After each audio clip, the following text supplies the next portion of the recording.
Hello, everybody, and welcome to Woods Tree Farm Live. This is our fourth consecutive live. You missed one of them. Yeah. And then I did, you were in the one last week with Adam from Hometown Acres. But this is our fourth consecutive live. We've kept up with it for 4 weeks. I'm surprised. Kind of proud of ourselves. But So much. we'll see. We'll see how we keep up with it. So tonight we have an agenda over here. Look at this. We have our talking points. We're fancy now. Look at it. Looking forward to talking about these things with you guys. And if this is your first time watching one of our videos, you might want to know a little bit about us. We are a first year Christmas tree farm with a 43-acre property in Central Virginia, and we are starting this farm from scratch. It was not a tree farm previously. We are planting all of the trees new, so that means our first Christmas trees won't be ready for 5 to 6 years. And along the way, we're going to be hosting a couple different seasonal events. So our channel and our videos are all about us starting this business from scratch and doing all the work that's involved in getting that property nice looking and ready for all of the things that we want to do out there. So I see that there's a couple people watching now. If you can just let us know that you can hear us, let us know that the stream's coming through okay. I'd appreciate that. Just drop something in the comments that says you can hear us just fine. And that would be great. I'm like, blah, blah, blah. I got so much stuff I want to cover. I think he's excited. I got so much stuff I want to cover. Yeah, well, I was going to say for our The Hive and the Homestead. I like that name. That was that channel I just started following, I believe. They have bees, maybe? That would make sense. Did I watch a bee moving video with them? That was really cool. If that's the right one. I think I watched more than one bee moving. Everything is great. I totally want bees, but I don't think you're gonna want to do that ever. Nor would our son. I'm not super opposed to it. It's yellow jackets I can't stand. Yeah.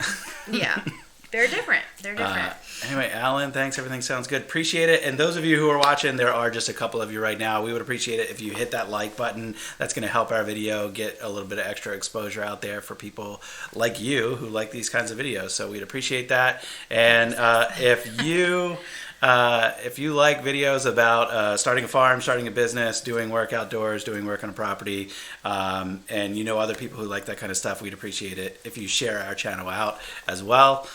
We don't do enough self-promotion, and that's why I have channel update on here as the first item. I need to point this way, up here as the first item, because we are kind of quickly growing. The last 28 days in our stats show that we had over 200 new subscribers in the last 28 days, which is the fastest pace that we've had since we started in the first year. So we're pretty thankful for that. Still working towards that 1,000 subscriber milestone. And you put your finger up, but it was just below the camera. Were you wanting to say something? No, the volume. What's wrong with the volume? It was going in the red.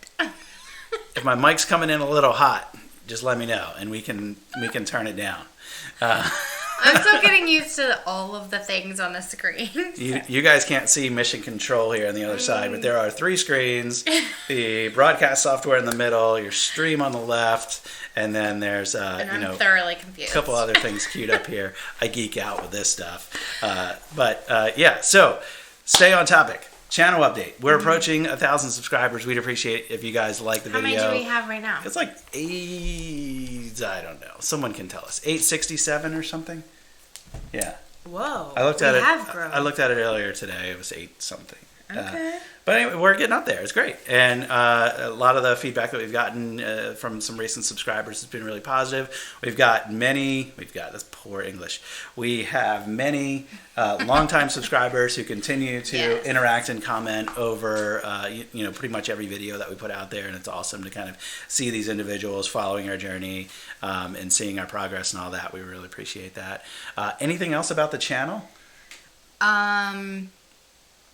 It has a lot of good information. I mean, we've had a lot of people reach out saying, hey, we want to start a Christmas tree farm. What did you do? What are some tips? And I would say look at some of the videos that we've done because they are pretty informative on the planting, what we learned, soil sampling, how to plot out your trees, the things that we built around the farm if you're interested in that.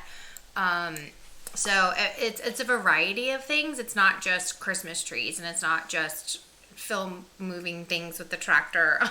It's a lot of that, though. It is a lot of that. That's what everybody likes. That's what gets the most views. It is, yeah. but because of that, we've also been outreach to say, hey, how do you do this? And trust me when I say we're new to this, but we're learning, and we're reaching out to communities like the people that are following us to learn from them too. So it's kind of cool. Okay, so let's move on. So Christmas planning, we have, I don't even know how many weeks, not that many weeks before we open for the Christmas season. Let me do the fancy agenda weeks. Thing here. Ready? Look at this. Boom, ooh. Fancy. I know, look at that. It is. Yeah, so anyway, we have like 3 weekends, I believe, maybe 4, between now and when we open for the Christmas season. And like I said in the beginning, this is our first season and our first Christmas season being open. So all of the trees that we've planted are less than 2 feet tall. So we're not harvesting any of our own trees, but we're going to be open with a tree lot. And we found a local grower here in Virginia that will be supplying us fresh spruce and fir trees. So really looking forward to opening up the tree lot. And we're still going to be offering as much of the small Christmas tree farm experience as we can. So we'll be doing hay rides, and we'll have the fire pit going, and we'll do hot chocolate, and we'll roasted marshmallows and wreaths for sale, which is something that we're going to get into as far as like upcoming weekends here. Is it this weekend or next weekend when we're doing next weekend? One of the next 2 weekends, we're going to be gathering greens around our property that we'll use in making wreaths. Stacy also purchased a bunch of other wreath making supplies. I built a wreath making table, and I didn't put that in a video because I was just focused on getting stuff done. But once we put that table to use, we'll show you what that's all about. We actually don't really have any experience making wreaths. So I do. Okay. One class. Stacy took 1 class. I've taken 0 classes. But we'll figure it out. And we're going to have some wreaths for sale. That's going to be exciting. And Christmas planning, what else? There was something else I was going to say. Tree stands, going to get the trees. Yeah, so we will have to drive. That's going to be a fun video. We will have to drive to out near Blacksburg. We're in Central Virginia, just west of Richmond. And we will need to drive out past Blacksburg, Virginia. So it's about, 4 hours for us? 3.5? 3.5. So we're going to have to go out there, rent a truck, load it up with trees, drive it back, and we're mostly just doing that because we're on a shoestring budget here in our first year. It'll be fun. It'll be fun. It'll be fine. If we can, get through this season, prove that we can sell this many trees, and next year we want to do more, we will hire a driver and get the trees delivered for sure. But that's what we're doing this year. Gosselin Farms, Ed, still a busy day here. Stop by to say hi, hit the like button. Sorry, gotta go. All right, sorry to miss you. Where's you already left. I don't remember. Can't keep up with everybody. Yeah, sounds awesome. Sounds like a fun time. Yeah, the Hive and the Homestead. We are looking forward to it. We've done 2 other events on our farm. So we did a Spring Fest and we did a Fall Fest, and a lot of those things carry over from those events as well. So we're familiar with having people out on our farm, doing the hay rides and having the fire pit going and doing the marshmallows. And everyone that's come through so far has really loved that. The experience. Yeah. Well, I was going to say, we still have some of the games that we can have out too. Oh, yeah, I didn't mention by the fire pit. We're going to try to have some vendors. I'm coordinating that. For like the 2 days after Thanksgiving and then the first weekend, just to kind of help draw the crowd, give people something else to shop for, try to really promote local, small local businesses in the area as well. We're pretty big on that, so like to support. Yeah. So as far as Christmas goes, that's it. I mean, the next 3 weeks are going to be pretty busy. One of those weekends we're picking up trees. One of those weekends we're setting up the tree lot. And one of those weekends we're gathering greens and making wreaths. So we're pretty well stacked up with those 3 things. And I'm sure there's a lot of little details within that I'm not thinking of right now. We need firewood for the fire pit. Keep us warm. There is a little bit there, but I do need more because all the other stuff that I split is green, so I'm going to have to go in the woods and try to find some dry wood. Hi, Jonathan. Yay. Jonathan Lossing. Hello. How's it going? So we just got done talking about Christmas planning, so 3 weeks away for us. I know Christmas seems a lot farther than that for most people, but in the Christmas business like we are, Christmas comes the day after Thanksgiving. So we're going to be open Black yeah. Friday with the tree lot. That's the only Friday we're going to be open because we still have day jobs outside Yeah. of the farm. I So we're going to do Friday, Saturday, Sunday, that first weekend open. And then each subsequent weekend after that will be open as long as we still have trees to sell. If we're lucky, we'll sell out opening weekend and we'll be done. that would, Yeah, that would be crazy. Said to Stacy a few weeks ago because she said, "How long are we going to be open?" And I said, "Well, if we can sell that opening weekend, we might as well. We will make the same amount of money whether it takes one weekend to sell them True. or 4 weekends to sell them." So And my heart is in the experience. So it's kind of hard for me to fathom that. But at the same time, I'm like, well, then I can actually do Christmas shopping. So Yeah. I don't know when I'm going to fit that that'll in. be a good problem to have. I mean, Yeah. Anyway, It'd be great. I don't think it's likely that we will sell out in the first weekend, but we'll see.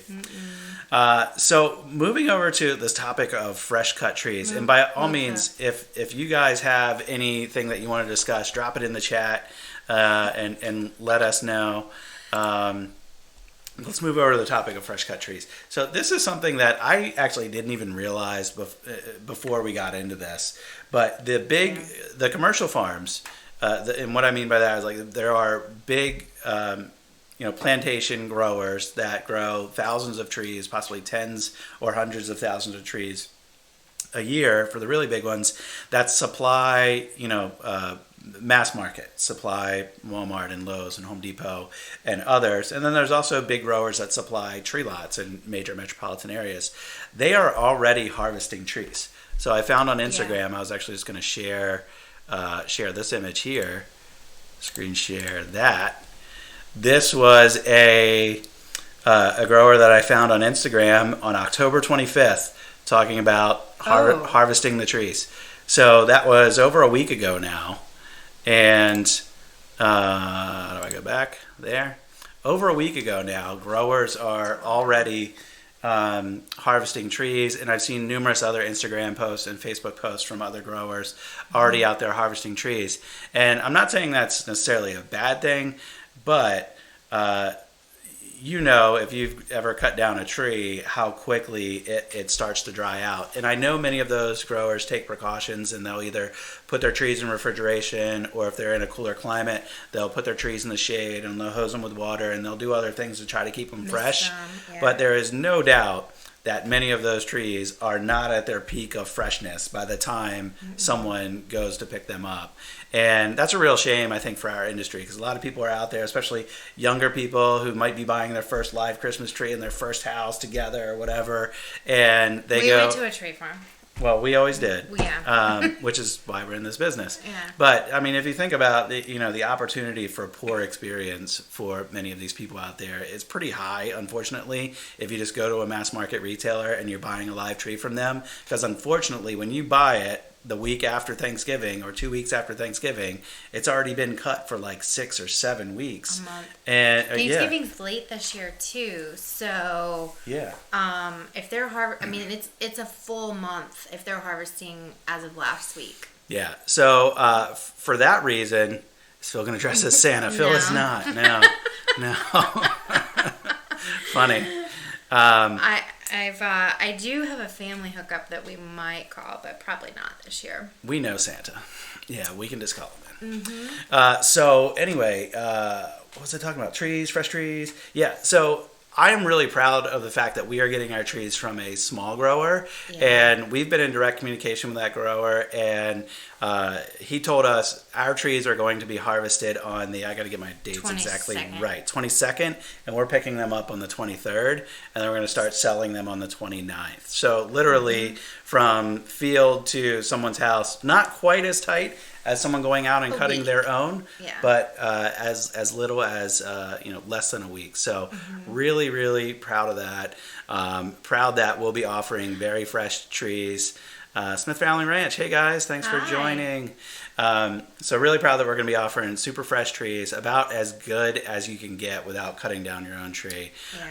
So I think that's going to be a big differentiator for us in the marketplace, is that we'll be able to go out there and we'll be able to tout these what I believe are very, very high quality trees, and they'll certainly be very fresh trees. So as soon as we get our trees in, I'll do a video of it and share that with you guys. Actually, probably even before that, I haven't talked to the grower yet, but I think he'd be open if we have time, doing a little video at his farm, maybe talking to him.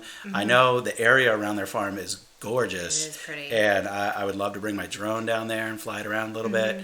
So we'll see how that goes. We'll see if we have time. But at a minimum, we can show you the trees that we get in once we get those in. Well, and we're also offering the experience. So I think it's like, okay, we're not just going to go to a tree lot. You're going to come to us and have some quality time with your family or friends or loved ones, and maybe do a little local shopping with the other people there. So the vendors and stuff. So, I mean, that's kind of what we want to have everybody experience, because that's what Phil and I experienced all the years that we went to a Christmas tree farm. So, and the grower even sent us pictures of the trees and said, hey, is this kind of what you want? What do you think of my trees? Basically, like, he was trying to sell us on him, which was kind of cool, cool experience for us. Yeah, so cool to see there's a number of different channels in here represented, and they know each other as well. So it's all like, there's big, lots of people on. big community. Yeah, so we're sitting here with 10 concurrent viewers and flying through the prepared topics here already. We're just jazzed tonight. Yeah. So flying through, let's go on to the fourth topic here today. Comment. Viewer comments. I actually didn't prepare much of this, but we are getting a lot of comments on our videos, and it's a lot to me. It's not as much as other channels get, but for one, I think it's really cool, and I'm just going to pull up. I thought I had it open, but I don't have it open, so now I need to pull it up. That's okay. I thought I would pull up just some of these questions and comments on some of our recent videos, because some of the questions are actually, they could become videos of themselves, especially if you have any interest in growing not just Christmas trees, but really any kind of tree. Some of the things that we talk about, I think, are applicable. So, for example, the last video I put up, which I showed how to plant the Christmas tree transplants, these are the bare root transplants. So they have a long, established root system. So I covered the process that we did, and I shared a little bit over that video and the previous video of what we've kind of learned in the past year, and what didn't work, and what we're hoping works better going forward. But there was one comment in particular where someone said they didn't even know about J-rooting. So that's when, if you have a plant that has bare roots and you go to put it in the hole, its roots are hanging down, and if the hole's not deep enough, you have no choice but to kind of curl the roots into the hole when you set it in there. Don't do that. And that's called J-rooting, and what ends up happening is those roots will continue to grow in that direction, and they'll grow up, and if they kind of grow up out of the ground or too close to the surface, that can end up harming the plant. It can also cause the roots to kind of grow up towards the base of the plant and growing around it and end up choking it. So there's just a couple things there that can happen to the plant. At best, you're going to have, a less than ideal growing plant, and at worst, you're going to kill it. So you have two choices there. You either need to dig a bigger hole, or many plants, including all of the Christmas trees that we grow, you can actually trim the roots. So I showed that we did that there. So finally got the comments to load here. But so I know the J-rooting was one of those. So this past weekend we planted, for those that haven't watched the other video, we planted 215 trees. So in the past 2 weekends, we planted 515 trees total, which I think kind of makes up for what we lost in the summer, which is good, because the farm was just looking kind of bare without that. So yeah, Rev John O'Toole says we could sell trees in pots, and I've thought about that. It just really sounds like a lot of work, so not right now. So if we had in future years, we have talked about that, and actually some people have asked because they have apartments or small houses that they just don't have the room for it. So I think when you order a lot of the what's the first seedlings? The seedlings, but they're with the plugs. The plugs. That's what I like to plant. But if you order more of them, we can easily put them into pots to sell. If we had ordered extra this fall, we could have maybe done that, but just that was not in the plan right now. So not keeping up with my comments. Homestead Jay joined. Hey Jay, how's it going? Hi. From steel to wood. There's a guy that knows a lot about firewood right there. He's got Oh. a bunch of firewood videos on his channel. And Homestead Jay, haven't been too active all last week, but I'm back now. Well, welcome Jay, appreciate it. What's the time frame to plant, grow, and harvest a Christmas tree? 5 to 7 years on average. Yep.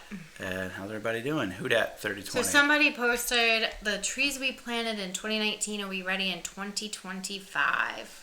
That seems like Crazy. really far away. It's really not. Yeah, it'll be here before we know it, I'm sure. Yeah. So here's some other questions that we've gotten recently or comments. So one was, does future plans include you starting to sell small trees for others to grow? And the answer to that is no. We No. really only intend on growing trees and selling as a choose and cut grower directly to the end consumer. Only if we get to a point where we have more trees than what we can sell directly, we'll explore other avenues to sell. So that could include setting up our own tree lots. That could include selling at kind of wholesale or discounted rates to youth groups and service organizations and churches and other things they can do as a fundraiser. Yeah. And do we want to tell them about? We actually do have one this year, but we're not telling people yet. It just got confirmed today. Well, that's more of a Yeah. We gave a small discount to a charitable charity. organization that's going to be giving trees away.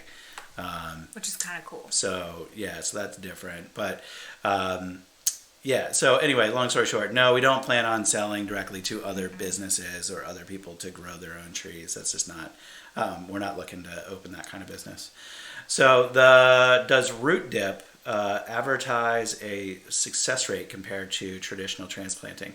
So I'll give a little backstory here for anybody that missed it. In our last two videos, I showed that we used a planting gel and when we planted this most recent batch of seedlings, and that gel is supposed to, it has water retention crystals that adhere to the roots and help keep moisture around the roots, but it also has, and I don't even know if I'll say the right thing, but it either has like enzymes or nutrients or bacteria or something that helps. Not bacteria, yeah. Huh? Not bacteria. It might, you don't know. I don't think so. I do don't have an know. environmental background. We don't. I don't know. But anyway, it's supposed to benefit the roots in a couple different ways. But there isn't any advertised success rate that I've seen that says if you use this root gel, then you'll improve your survivability by X%. Yeah. There are numerous studies out there by different universities. So if you actually Google, I think it's University of Oregon maybe? Probably. They have a paper out that actually cites several other papers. And the consensus among all of these different studies says that basically it doesn't hurt the trees. But there's kind of mixed reviews on whether it helps anything. Yeah. But we've talked to some growers. They say use it. They It's swear not. by it, It's not yeah. that expensive. So we've had one grower say it's it's kind of just cheap insurance that for a fraction of a penny per plant you can just have a little insurance policy that at least its roots are going to stay more moist longer than if you. It's planted one without. more thing to help, basically. It's one more thing to help. That's right. So. Plugs are more expensive. Yeah, so in our last two videos, we showed two different tree ways you can buy these tree seedlings. So we have the greenhouse plugs, which are grown in a greenhouse, and when they ship to us, they only have these little condensed little root plugs. And then there are the bare root seedlings that are much more wild. And someone asked, are the plugs more expensive? They are generally more expensive. They're also, it's marginally more expensive. It might be 20 or 30 cents a tree. But when you're buying hundreds of trees, that adds up. And they're not more expensive, but they're marginally more expensive. But they're also younger trees. So we can get those only up to 2-year trees. Now, because they're grown in a greenhouse and their conditions are much more controlled and they can fertilize them really well and all of that, the 2-year trees out of the greenhouse looked as strong and as tall and as healthy as many of the other 3 and 4-year trees that were grown in transplant beds. So, they're slightly smaller on average. They don't have as many branches starting to branch out, but they almost look as good as transplant. Super healthy. And they were way easier to plant. Okay, so just flip back and catching up on a couple of your comments here. Actually, only just one I missed.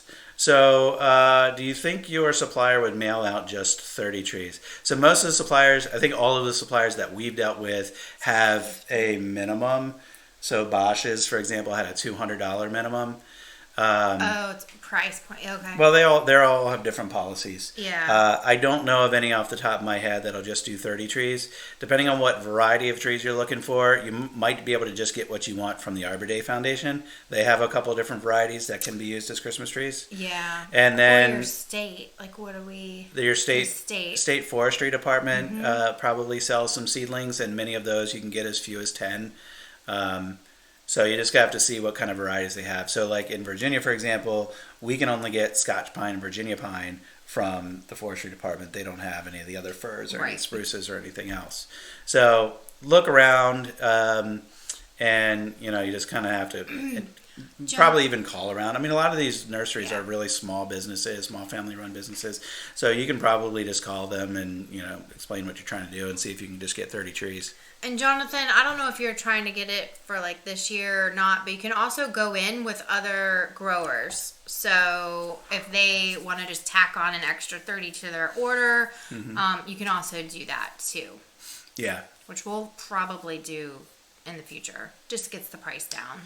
Yeah, well, there's a big price break when you're buying big quantities. So when you go from 250 to 500 to 1,000, there's big price breaks at each of those with most places that you order from. So for small growers like us, it makes sense to combine orders with other regional Christmas tree growers that are similar size who can't meet those discount targets by themselves. So Our Green Acres, welcome. Hi. Thanks for the question. We may have missed, but when is the best time to plant trees? Thinking of planting fruit trees. So most trees, to the best of my knowledge, and we are not experts. No. So that should be I have, like on the bottom labels. Consistent disclaimer. And but most plants, so that's my knowledge. And if anybody knows any better, comment.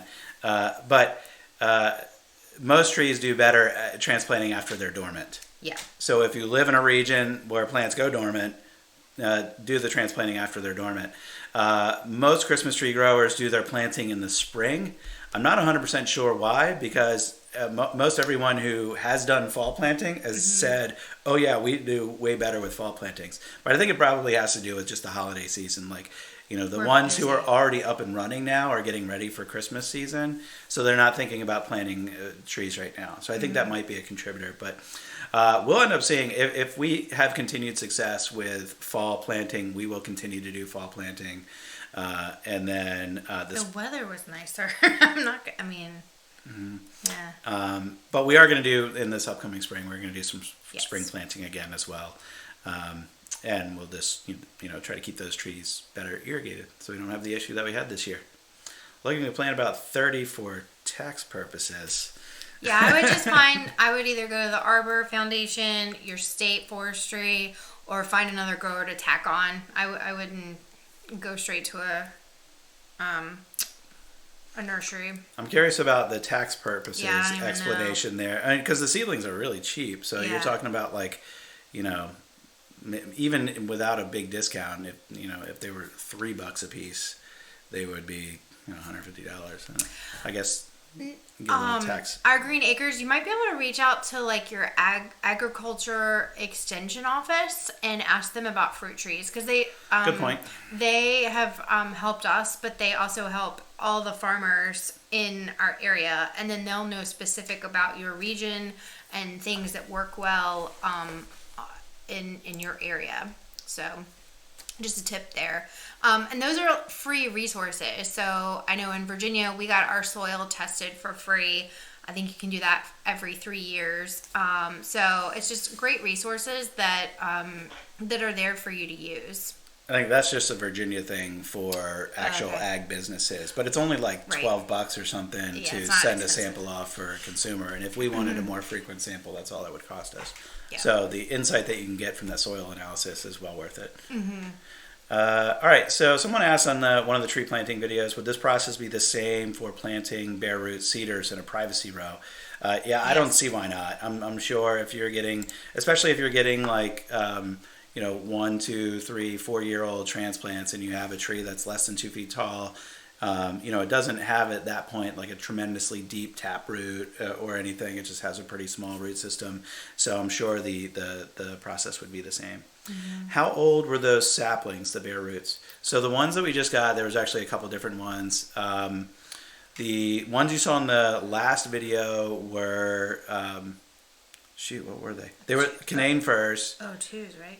And they were Canaan firs, and they were 2 1s. Oh, 2 1s. So I don't know. This probably requires some explanation, but that basically means it's a 3-year-old tree. It was started for a year from seed in a plug, and then after it had sprouted and grew for a year in the plug, it went into a transplant bed for 2 years, where it was grown, close together with other seedlings. So it's a 3-year-old tree, but the roots end up being considerably different based on if it's started in a plug or started from seed in a transplant bed.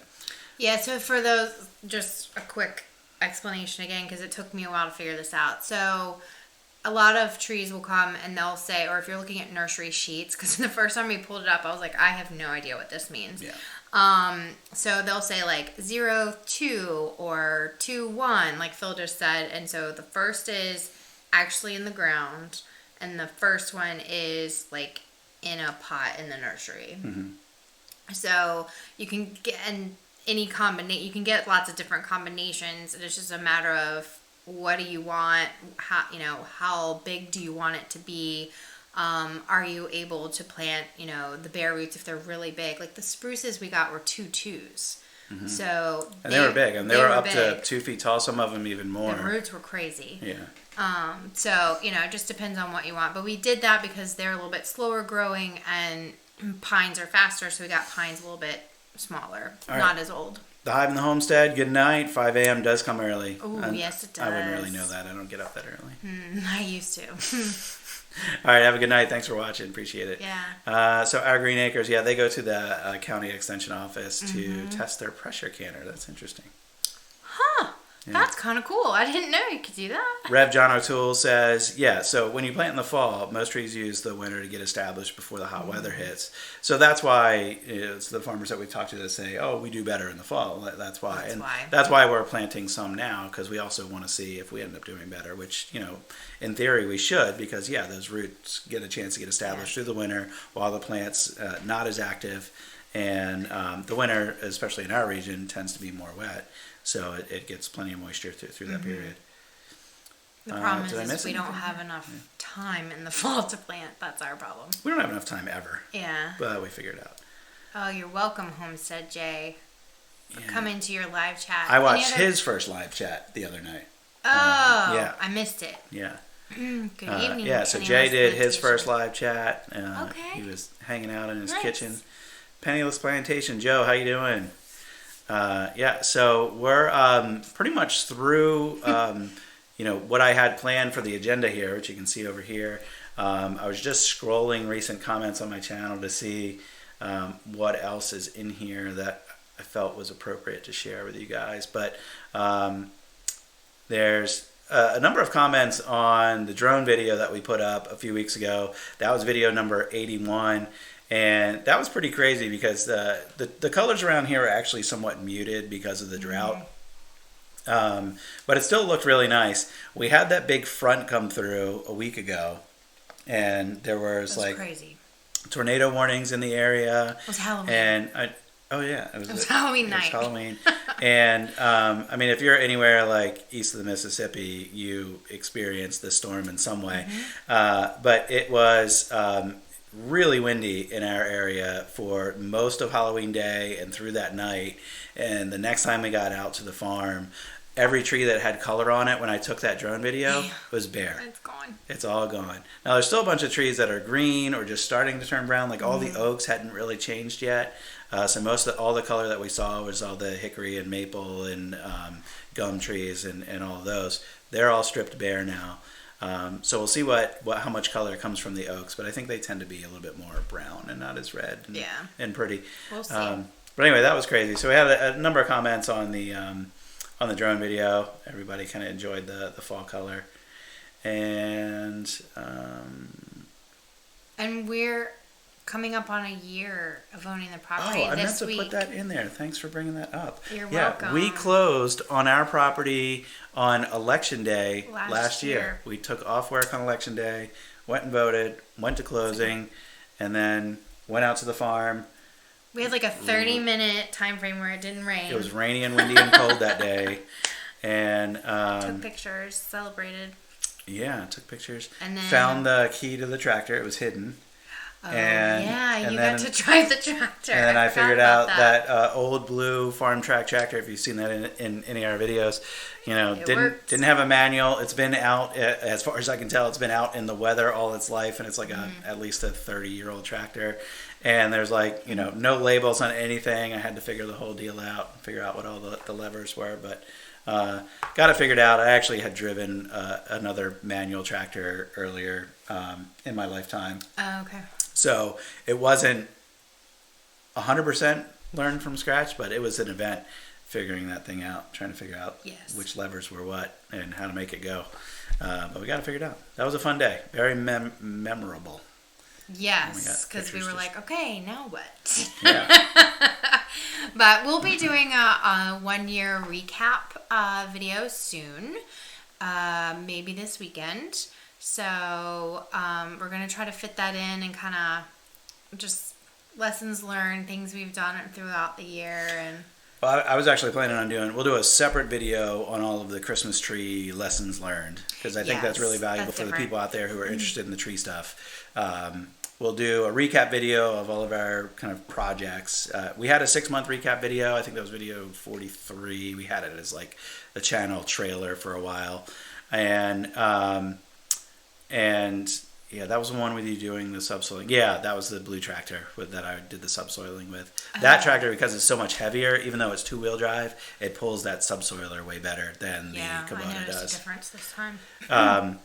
So anyway, that's what we got upcoming as far as videos in the pipeline. We're going to do the 1-year recap video. We're going to do the kind of lessons learned with Christmas tree video. And then, of course, we have just kind of the day-to-day stuff that we're doing out there, the work that we're doing at the farm. Ready. We'll be gathering the greens. We'll be making some wreaths. We'll be setting up our tree lot.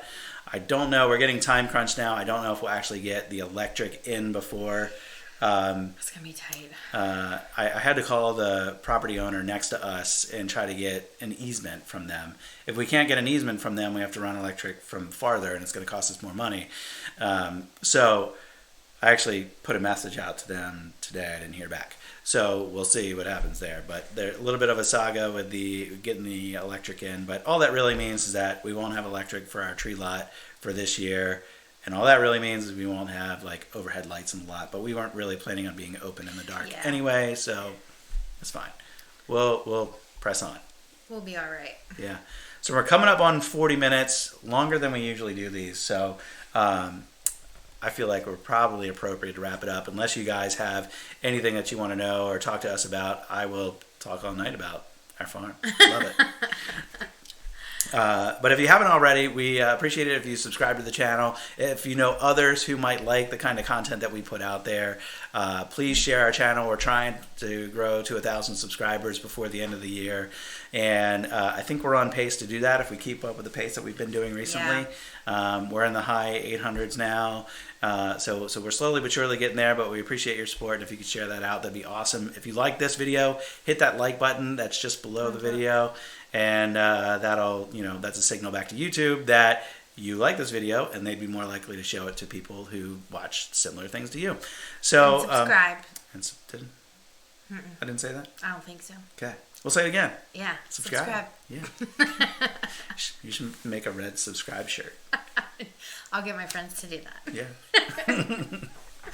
All right. So there aren't any new questions. Appreciate everybody. Got a good pace going. It'll grow. Yeah, thanks. Same here. Thanks, everybody, for watching. Appreciate all your interactions, all your comments, all your support. We'll be at the Christmas Tree Farm in Indiana in a few weeks. Awesome. Yeah, look forward to that video. Fun. Yeah, that'll be awesome. Much like trees, it takes time. The channel growth takes time. Yeah. Hopefully not as slow as the trees. Well, and everybody thinks we're nuts for the amount of work we've done so far on the farm. I had a friend I talked to. There were a couple like full-time, I call real farmers watching tonight, and it's not crazy to them. They know what's going on, But we're not yeah. full-time farmers. I know. That's what I mean. I have a lot more respect for people who do any kind of homesteading or farming full time because much work. I know how much work it is, and we just cram in as much as we can, mostly on the weekends. Yeah, some of our friends do think we're crazy keeping the full time job. They didn't know. 2 kids involved in One of my kid friends things. didn't know that both of us were still working. I was like, oh no, we're still working. Yeah. So anyway, all right. Well, we're babbling at this point. Thanks again, everybody, for watching tonight. Share this video out if you know anybody that might like it. And until next Monday, we'll see you. We'll see you next time. Hope you have a good week. Yeah. See ya. Bye.